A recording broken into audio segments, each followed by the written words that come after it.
Hello again, and welcome to the Author Roundup. This special segment of the Book Connection Show showcases emerging indie authors who join us for a discussion of their newly published books.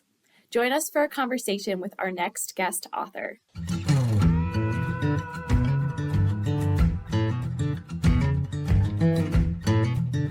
Hi there, welcome to Author Roundup. My name is Emma, and I will be your host for this episode. I am joined with a self-published author today who has written a book with Balboa Press called God Over Religion, Moving from Faith into Knowing and Understanding. Our author today, Todd Michael Jackson, is the creator of Augmented Teachings and who is deeply committed to revealing profound insights about the nature of God, life, and the afterlife. Through his research and teachings, he seeks to illuminate the connections between our earthly existence and the divine. Please welcome Todd. Hi, how are you, Todd? Hi, how you doing? Very good. First of Welcome. all, I'd like to thank you for having me on your show. I Yeah. appreciate the opportunity very much. Yeah. And I'm looking forward to our interview. Yeah, me too. I'm very looking forward to our interview. Congratulations, by the way, on publishing a book. That's so Thank you. exciting. Yeah, Thank very you. exciting stuff. Can you start off by telling us about your new book that came out this year? Yeah, about 12 years ago, I became an NDE researcher. Mm, NDE, for those who don't know, means near-death experience researcher. And I've been studying this for a very long time. And what happens is people die all the time, whether it be operating tables, dentist chairs, drownings, car accidents. They momentarily die. They see what they see on the other side, experience what they experience on the other side of the veil, and they come back and give testimony of what happened. mhm, So I have basically been collecting all this knowledge from all these testimonials for over 10 years.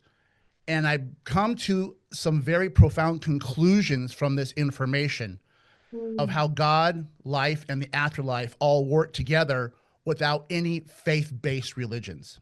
mhm. So Okay. the actual title is God is Greater Than Religion. And realistically, that is the basis of everything. As far as how religion conceptualizes God and our purposes of life, Mhm. from the testimonies that I have gathered and cross-examined and divulged into, um, faith kind of has some things right, but also has some things wrong. And this book Mhm. was made to clarify some of those things.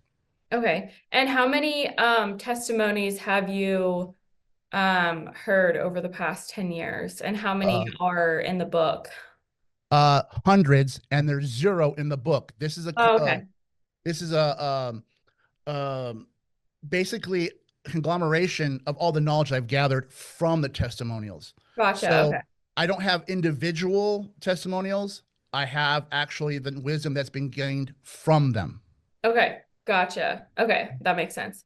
And so what inspired you to write an actual publication, your book, God is Greater Than Religion? Was there a personal experience or awakening that you had that set you on that path, and as well as how you got interested in this type of research?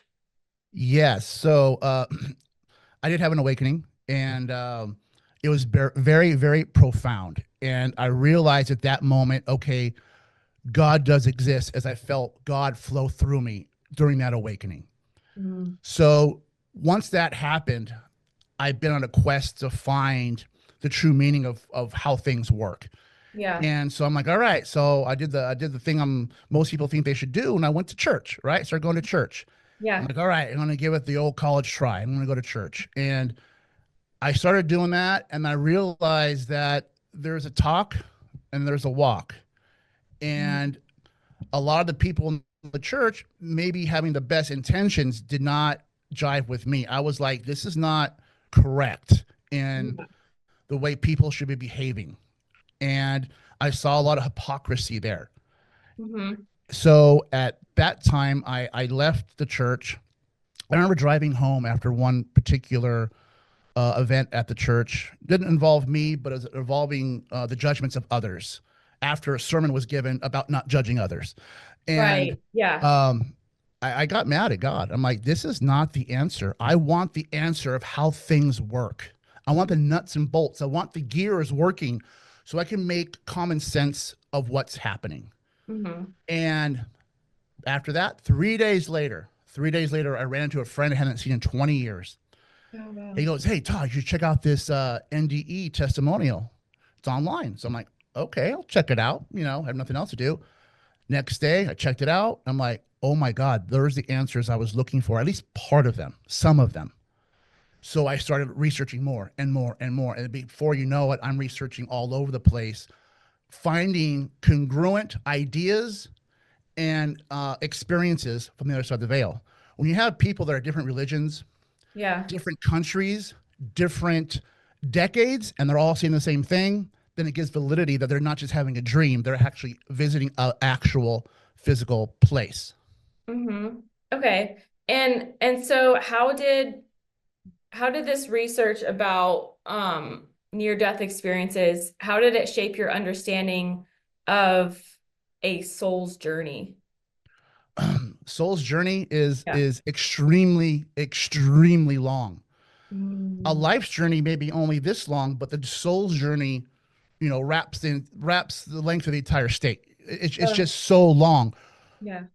One thing I realized is that when people had their NDEs and they went before their past life review, which every soul goes through when they pass over to the other side of the veil, they go through a past life review. Once that soul returns back home and has that past review, they can see all their past lives. We don't come here one time. Our Mm-hmm. soul is to gather knowledge and wisdom through progressive cycles. So we don't come here. We don't learn unconditional love in one lifetime. It takes many, many lifetimes. And one of the things I found to be very profound is some souls have been here 2 times. Some souls have been here 50 times. Some souls have been here 100 times. How you see the world depends on how many times you've been here and how much innate knowledge you've gathered in the process of Mm-hmm. every incarnation. Mm-hmm. And I realize that souls go to where they've overly scrutinized in the past. Mm-hmm. And so that we can learn through firsthand knowledge of the pain and struggle that we had previously dismissed. Mm-hmm. So And there's a lot of common themes around that we keep coming back. yeah, okay. And so I guess going back to your title, um, God is greater than religion. It's very, we've talked about it a little bit. It's very bold and thought-provoking. What does it Mm. mean to you, and how do you hope readers interpret it? And how did you know that it was the right title for your research in your book? Well, when you look at society in a whole, you look at first graders and they learn from first grade books. And then you have second graders. They don't learn from first grade books anymore. They learn from second grade books. Mhm. Now we have books that are coming out that are giving another level of of understanding that the Yeah, third graders are ready for.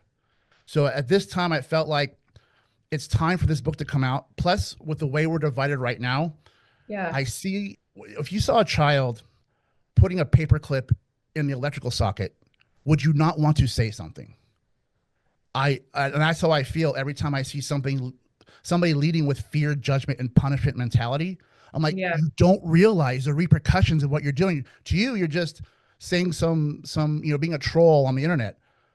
On the other side of the veil, it's horrendous the repercussions of what you just did. That yeah, one little sentence has horrendous yeah, repercussions. And I want to explain that to people that we live in a world where everything is accounted for yeah. and we have to deal with those karmic cycles we put ourselves into. Yeah, that's very true. I agree with that.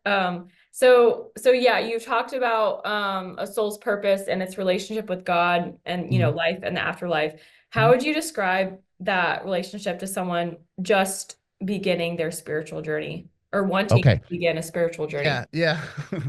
um, realistically, I put it like this: God is the creator. God creates everything through vibration. So everything that you see here, this coaster here, has atoms. Those atoms require an energy source to vibrate. God Hmm. is the space between the atoms. God is a Hmm. creator. God does not cannot experience itself. We Hmm. are the experiencer. We're not here to be punished. We're here to experience what God has created. Yeah. That is the purpose of our vessel, so to speak. We come here as a mission to to experience all that God has created. Hmm. And Okay. once you realize that there is no punishment, we're going to do things that are loving and do things that are the opposite of loving. Yeah. And eventually we work it out till we lean more towards loving. And Yeah. that's basically what it boils down to. Yeah. Yeah. Love over hate, basically. And Yes. so you emphasize that a lot, Mhm. in your book and from what I've gathered, just living life in general. Um, and like a spiritual awakening, like you said in your book, is a process of returning to love, unity, divine Right. purpose. Can you expand on what that looks like in everyday life as far as just being a loving person? A loving person starts first with acceptance of self, Yes. that God isn't here and you're down here. It's a bond that we have with source to create, for him to create, not him because it's not a him, it's an energy source, for Mhm. it to create and for us to experience. And it's Mm. a symbiotic relationship. We don't serve we don't serve source and source doesn't serve us. We provide this space for each other, Mhm. because if God can create all it wants, Yeah. but if there's nobody there to experience it, then what's the purpose? Yeah. um and acceptance of self, but then acceptance of others. And that's where the book, the second middle to the second half of the book, is really helping to people over for people to overcome judgment itself. Mhm. So say you have somebody that's racist, right? And they hate this certain ethnicity. They don't realize that wherever you overly scrutinize is where your soul will go so it can learn the fastest. So if you have a soul that's prejudiced against African Americans, your Yeah. soul will be African American or African African, as I like to say, depending on what's needed. Yeah. And where our souls are not bound to one ethnicity, one religion, one country, or one gender. And we Mm. start explaining how we go back and forth and move here and there. People are like, there is no us and them. There's only we, Mhm. because we move around. Yeah. So that kind of reminds me of, being empathetic Mhm. and compassionate. What role does empathy, compassion, and open-mindedness play in spiritual growth, especially when exploring concepts that challenge traditional beliefs? Yeah, and I will tell you, that is a big factor in everybody's life, especially right now. Yeah. And I'll tell you, the way it boils down is, I'll explain it this way: when a soul is very young, it does not have the innate wisdom to overcome the deficiencies of the vessel. So you Mm. have fear, judgment, greed, ego driving the vehicle. All right. Then after 20 lifetimes, that soul's up in the passenger seat, kind of pulling on the wheel, Mm-hmm. so that fear, judgment, ego, and greed don't wreck the vehicle. But Mm-hmm. then after a while, say you're here 50 times, that Mm-hmm. soul, which is divine and always in alignment with love, starts driving that car. Mm-hmm. And fear and ego are now in the back seat.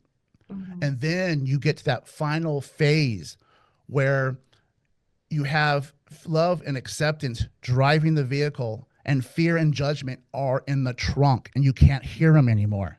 Mm-hmm. That's when you have the mind of the Christ consciousness. That's when you have the mind of the Buddhist monk. You know what I'm saying? That's when you get to that level of enlightenment, to where fear and ego are so far back that you can't hear them, and you keep moving forward with grace and love in your heart. Mm-hmm. And so talking about near-death experience research Mm-hmm. and thinking about the testimonials that you've come encountered with, Mm-hmm. in your experience, what do these near-death experiences tell about the nature of consciousness and the afterlife? Our consciousness lives on forever. Mhm. And one thing we have to realize is that when you realize what Earth is, it's a classroom for learning and experiencing, just like every other classroom is Right. that we create here on Earth. Yeah. So you remember sixth grade, you learned and had experiences. The Mhm. Earth is the same thing. It's a place for learning and experiencing. And our consciousness moves from classroom to classroom to classroom. This isn't the only one. We didn't create just one classroom for sixth grade, did we? No. Source hasn't either. God wants to explore as much of its creation as possible. So Mhm. we move around quite frequently. This is just one classroom of many classrooms. Mhm. So we have to realize that once you graduate this one, you may go to another or Mhm. another. So, and when you realize this classroom is very difficult to learn in, it's the first one we come along where you don't have a direct access to source itself. These vessels create uh, such a big hurdle for us to get through to connect Mhm. with source again that we're actually individualized. Is we're individualized pieces of source itself.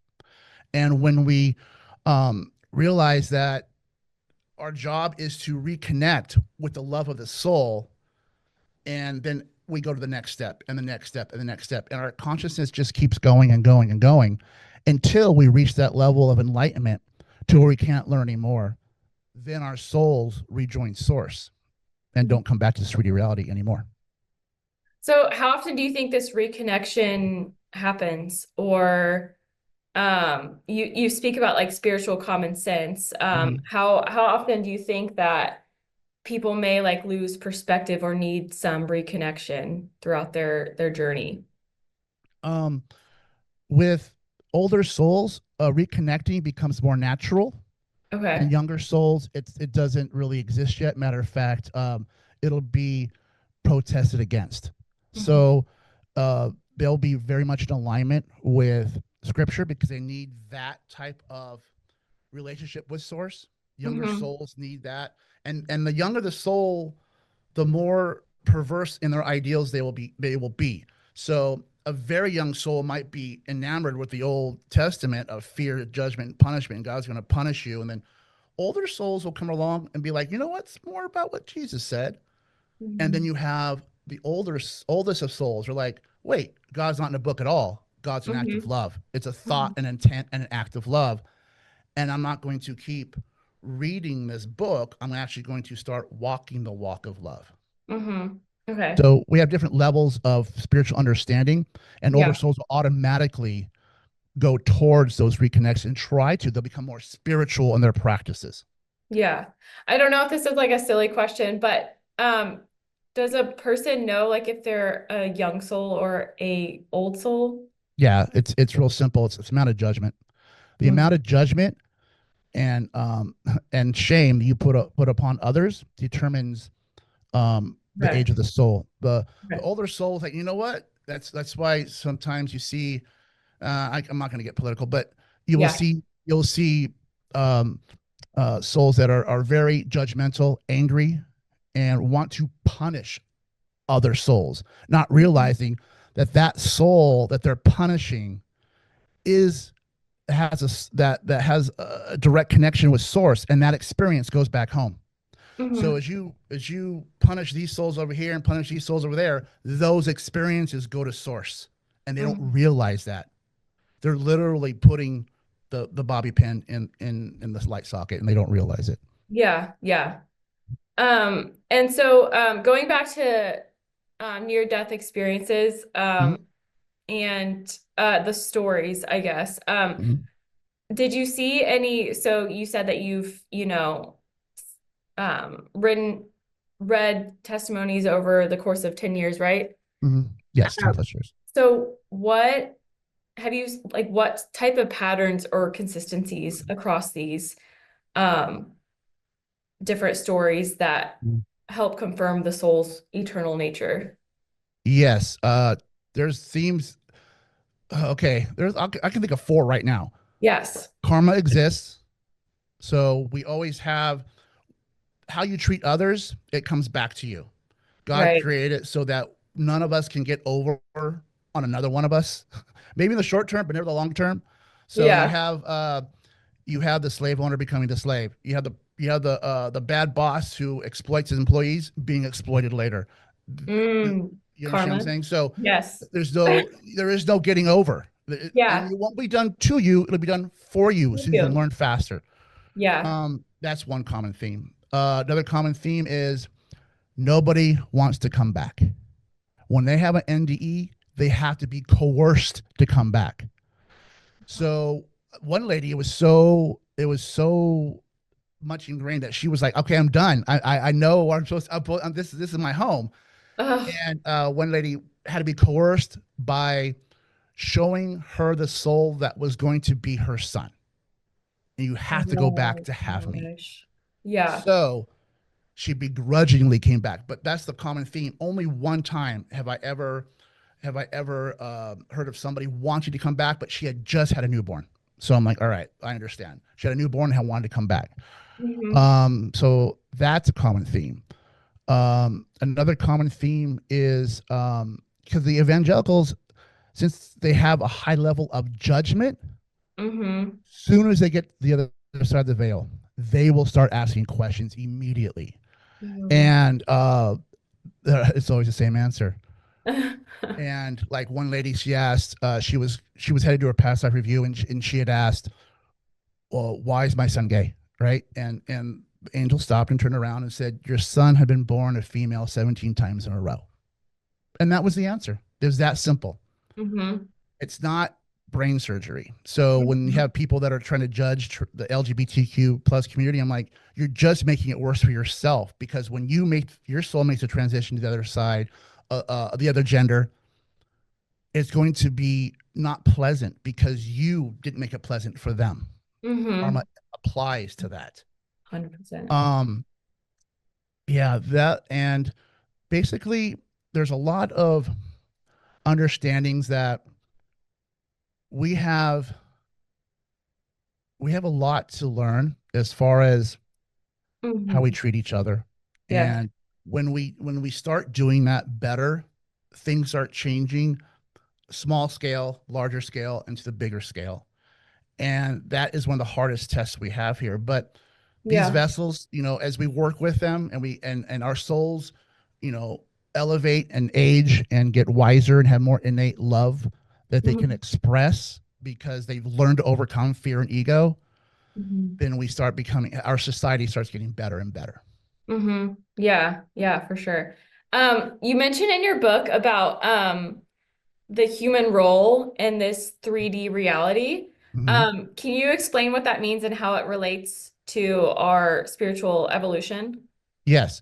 So I explained in the you did read the book then. Yeah, yeah, I did. Okay, awesome, awesome. So all this stuff's in there, right? But um, and that's chapter 2, which is the purpose of life, right? And we have one for our soul, and that's to work the puzzle of unconditional love, and we Mhm. keep returning until we do, because God deserves the best version of our soul, not the Mhm. worst. And Mhm. then the second purpose of life, which is to create experiences to take back home, Mhm. because those literally become our movies, I guess you could call them, but you can live them. You can relive Mhm. any part of your past life that you want. And how many people Mhm. are watching this right now that have just one movie, have only seen one movie? No, we have hundreds. Some people have thousands of movies. Mhm.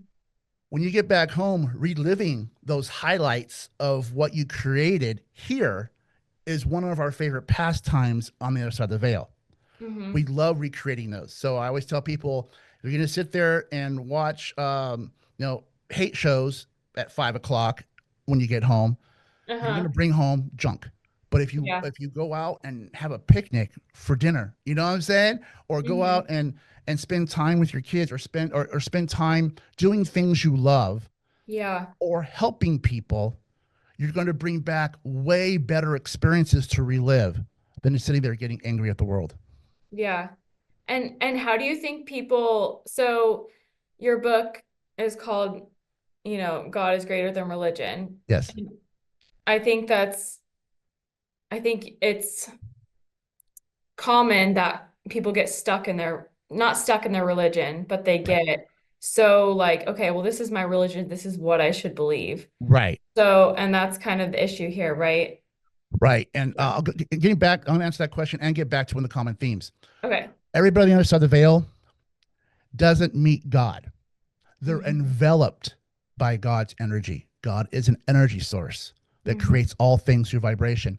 Yeah. So the common theme is you don't meet God.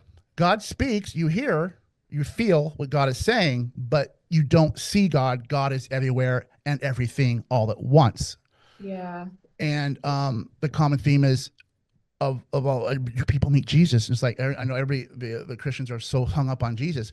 Yeah. Only two times have I heard somebody actually meeting Jesus, and both times Oh, Jesus wow. acted as a counselor. There are two different things.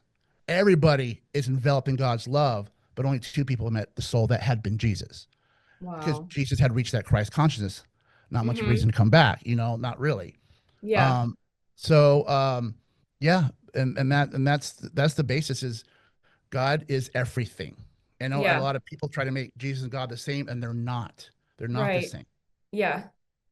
And so what first steps, like if someone's listening, would you recommend for listeners who want to align more deeply with their soul's calling and not their religious Yes. calling?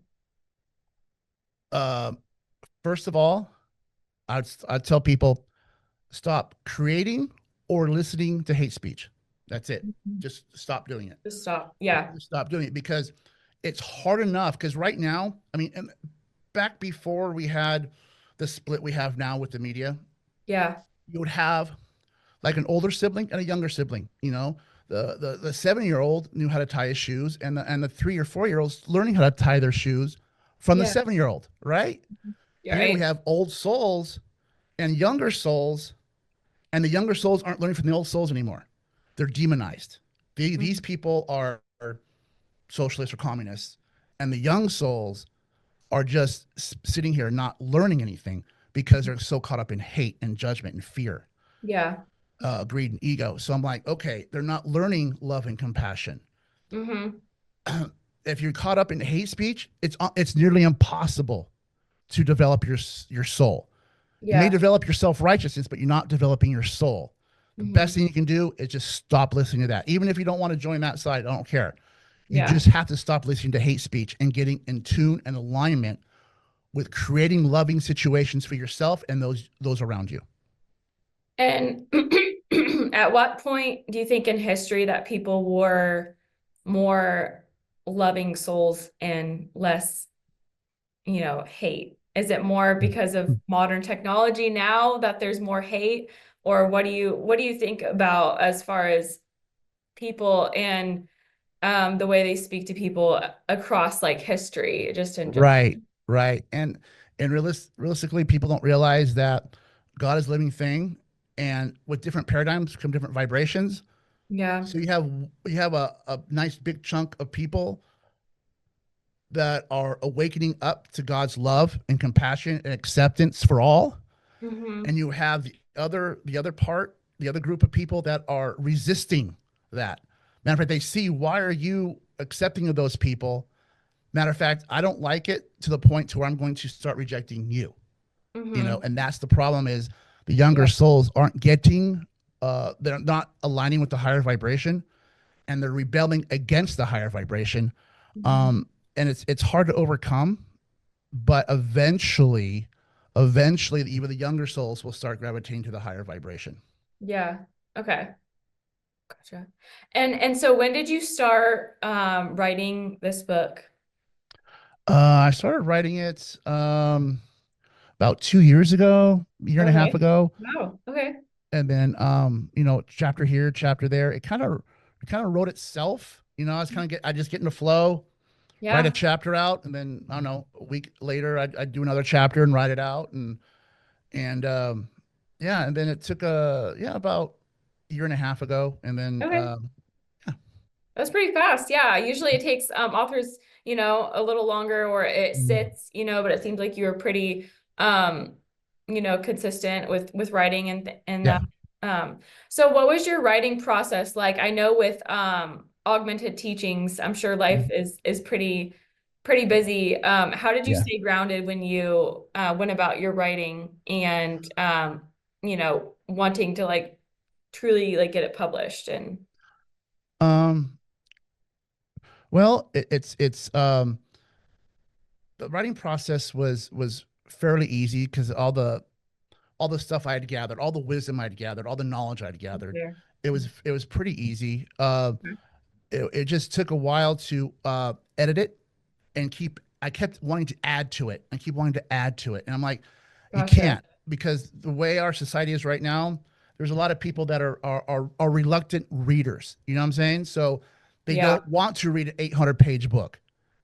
This is 100 pages, and and Mhm. literally every chapter is laid out to where it's the chapter is the question, like does hell exist, right? Mhm. The very first paragraph is the knowing, and the rest of the pages, the rest of the 3, 4 pages is the understanding. So Mhm. really, you only have to read one paragraph to answer the question, and there's 19 Yeah. chapters, so that's 19 Yeah. paragraphs. So the thing is, I wanted to cut all the fat off of it. I wanted to make it Yeah. to where even the most reluctant readers, I've had people like I don't read them, like it's only 100 pages, like, oh, I can read that. That's not overwhelming. Yeah.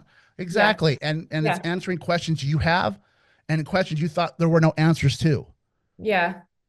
and letting it go, I think, because every time I did an edit on it, I wanted to word this better or add a little here or expand there. And I'm like, but no, it's gotta stay small so people will pick it up and actually read it. Yeah. Yeah, I know. Like in today's, society, I feel like, everyone wants everything quickly with social media and everything, Right. and that's transitioned to reading books. And yeah, like you're saying about like, big books, no one really wants to read. And that's so true. And it's sad. But yeah, Yeah. I mean, if you can, get your point across in less words, with Hmm. powerful statements and words, which you did with your book, I think that's great. Thank you. Um, so what part of your book was the most memorable to write, or what stuck out to you about a certain part of your book that you like? The most memorable parts are right. Yeah. Yeah, because it broke up right there. Yeah. The most memorable part. Well, there's a couple, and writing the one on the LGBTQ process, what I felt was very important because they're getting punished and they really should not be. Mhm. These are souls that just have changed gender, and it's nothing to be ashamed of. Just because the Bible doesn't explain it doesn't mean they should be punished, and that's why this book came out. I can explain the process that every soul goes through. Mhm. um and realistically, I think I wrote in the book there that it does say man should not live with a man in the Old Testament, but the New Testament says we are not our gender, and that's true. On the other side of the veil, we are beings of light. We don't have vessels. Mhm. So um being a being of light, there is no gender because there's no genitalia. So we move wherever we need to learn, and whatever the next episode of our soul's journey is going to be, that's where we Mhm. go to, and we may not align with that vessel when we first enter. Yeah. um, that part was important. The conclusions were important. I wanted to make sure people understand um, some of the religious constructs that really don't exist. They're just created out of to promote fear so they can control you.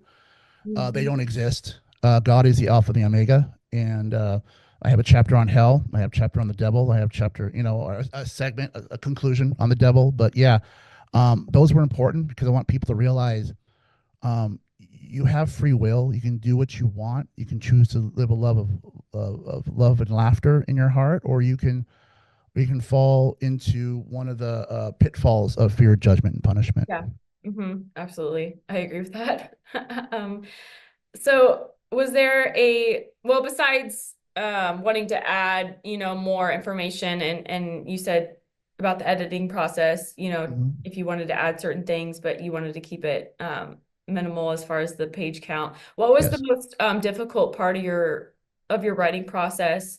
Had you written before, like a book before, or written at all, or do you enjoy writing or? I have it's funny when I first started doing NDE research, I wanted to write a book like 9 years ago. And I was like, and I started writing, I'm like, I don't have enough information. There's too many holes. There's too many holes. So I just kept researching and researching and researching. Mm-hmm. Now, 11, 12 years later, I'm like, okay, now I'm getting it. Now I have enough. There's no holes anymore. So I Yeah. had to continue my research, even though I had pieces that I really wanted to tell people. I see people, like I said, putting things in the light socket and they're going to Yeah. get hurt. But I didn't have enough information to fill in all the gaps. So, but now I do, and Mm-hmm. that was one of the things that I had to overcome before I wrote the book. So Mm-hmm. people have a full picture of how everything works, not Right. just bits Yeah. and pieces. And it came together. Yeah. Yes. So what's the feedback been like, or any reviews that you received about your book? All positive. For the spiritual community, it's kind of yeah, I kind of already knew that. I kind of already knew that. It's kind of elementary for them. Uh-huh. For the religious community, uh, or people that are kind of like on the fence with religion, it'll help you realize that spirituality isn't bad. It's actually the way we are on the other side of the veil. There on the other side of the veil, there are no religions. They don't Mhm. exist. We're already in God's vibration of love Yeah. everywhere we go. That's it. So Yeah. there are no Christians, there are no Muslims, there's none of those. We're Yeah. all just beings of light, living in God's loving vibration.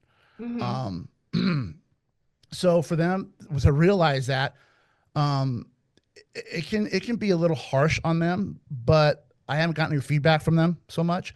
Who this is really for? This book is really for the people that have said, "I think there's a God. I feel like there is, but religion is not for me." Then read this book. This will give you the answers you're looking for. It's not a book of faith; it's a book of answers. And if Mm-hmm. you're looking for answers, this is the book for you. This Yeah. will create an understanding, and God does not judge you if you're this religion or that religion. It's Yeah. how much you love another human, how much you love other humans is how you get judged. Yeah. When you have your past life review, you don't get judged on what religion you were, how many scriptures you know, or how many times you prayed to Jesus. You get judged on how you treated others, because how you treat others is how you treat God, because every other person has a soul just like you. Yeah. Yeah. I feel like this book is just like perfect for the era we're at right now in life. Mhm. Yeah. Like you mentioned about religion, I feel like there's can be like a lot of like rules with religion, and a lot of Mhm. people um that don't really, yeah, like religion when it comes to certain, negative things about it and how politics can get involved and things like that. But Mhm. yeah, it's just it's funny when people say like, "Oh, you just need like Jesus," or "Oh, you just need Yeah, this." It's yeah, like, well, I mean, I love people that yeah. just because I'm not religious, that doesn't mean, Right, right, So yeah. And then there comes that judgment. So I think this right. book is like perfect for today's, Yeah, the way it thank is you. today. Yeah, of Thank you. course. Yeah, I mean, on augmented teachings, the last show we just had was the rules for loving God, Hmm. and that's a trick question. There are no rules. There Yeah. are no rules. It's just love itself. You Yeah. just show love to 100%. others, and that's it. And Yeah. and I want to get back to because you get a lot of feedback. Jesus is the king. I understand. I get that. You're right, but the teachings of Jesus are 100% correct. Hmm. But worshiping Jesus does not develop your soul. Hmm. Walking the walk of Jesus' teachings will and can lead to an enlightened soul. But Hmm. you have to do the work. It's 1,000 times easier to worship Jesus than it is to emulate, and that's the problem. We have too Hmm. many people worshiping and not enough people emulating. Yeah. Yeah. Um, so what advice would you give to someone that's wanting to publish their own book? Um, realistically, come up with something you're proud of first, Oh, okay. and then something you really like. Okay, this is what I want to do. Yeah. Something I feel strongly because I've written stuff in the past. I'm like, it's okay. This is okay. I came up with this structure, and I'm like, this is it. It felt right. Once Yeah. you do that, then because if you're self-published, it's harder to publish. You're not going to get offers. Stephen King, he gets paid for his book in advance. You're not going to get paid for your book in advance. You're going to have Right. to save a little bit. You're going to have to save a little bit to get it published correctly, and do that. So once you get established, then the sky's the limit. But make a commitment to yourself. It's not going to happen today. It's going to happen. It's going to happen a year, 18 months, 2 years from now. But if you start to plan now and you start working, even the advertisement for it costs some money. So depending on what you want to do, if you want to just publish a book, it's super cheap, Mm-hmm. a couple $100. If you want to actually have a book that gets out there and reaches the masses, Yeah. costs a little bit more, and you have to have a bigger commitment for that. Mm-hmm. And that's one of the things I talk to the advertising. They're like, what do you want to do? Do you want to do something? I'm like, yeah, Yeah. absolutely. A lot of people are like, we just want to publish a book, have Yeah. 100 copies. It's my calling card. There it is. Yeah. Yeah. But if you want your book out there, it's gonna take more if you're unestablished as an author. Yeah. Yeah. 100%. What other projects, or things do you have going on this year, professionally? What goals do you see yourself accomplishing with your book and just, with, your other ventures as well? Well, we always have augmented teachings on YouTube. Oh, We have sweet. a few things on Instagram, but we're mostly on YouTube. Okay. Or we have other like-minded spiritual practitioners here doing what they do, and we augment. So a lot of times we have somebody here and there, and they're talking about spirituality, and I'm the guy who explains the why this Okay. is correct. So, Yeah. is it eye for an eye, or turn the other cheek? Well, I'll give you the why on which one is correct, and I'll give you the Hmm. why on which one is wrong. So, you know what I'm saying? I'm the one that puts the pieces together for the spiritual community. So they can be like, okay, now I have clarification, Hmm. and it brings that judgment down. So Hmm. when you have somebody that says something outlandish, um, like, is there extraterrestrial life? And then somebody's like, they'll be like, that's, and I explain how this is a classroom for learning and learning and experiencing, Hmm. and this isn't the only one source made. They're like, oh, would you Hmm. make just one, or would you make as many as you could? I make as many as I could. Exactly. So then Hmm. when you explain how things work, people are less judgmental towards it. Yeah. I think a lot of people, yeah, like the why is like The huge. why. It's, the questions. It's okay to Right. like have questions, especially like if you grow up with like religion and, like Mhm. maybe your parents are like, "Oh, well, that's just the way it is." Well, it's like, "Well, why?" Yeah. Like Yes. it's okay to be curious. And I think, what you're doing is great. And Thank you. yeah, I think it's awesome. Thank you. I appreciate that. Yeah, we have practitioners here like we're taught. Don't ask why. Just have faith. It's like, wait, that's why it's moving from faith into knowing and understanding. Yeah. That's so Yeah. that's thank you very much for that. Yeah, of course. Um, well, I think that's all the time we have today, but I do just have one last question, and Mhm. that is, what is the number one message or truth from your book that you hope every listener walks away with today? Really, it's the golden rule. Treat others the way you would wish to be treated. Hmm. If you were transgender, would you want to be treated that way? If you were African American, would you want to be treated that way? If you were in a war torn area and were trying to find asylum in a safe place, would you want to be treated that way? Hmm. Treat others the way you wish to be treated, because if you don't Hmm. treat them correctly, you'll be there next. Hmm. That's great. I love that. Well, Thank you. Todd, thank you so much for your time. I appreciated you and learning about your book and reading your book. And I wish you all the best. Thank you very much. Thank Thank you you. for having me on your show. Thank you. And if you out there are interested in getting Todd's book for yourself, you can head to balboapress.com and purchase it through the online bookstore. It's also available on Amazon and Barnes and Noble. And thank you so much for joining me, and I will see you guys next time.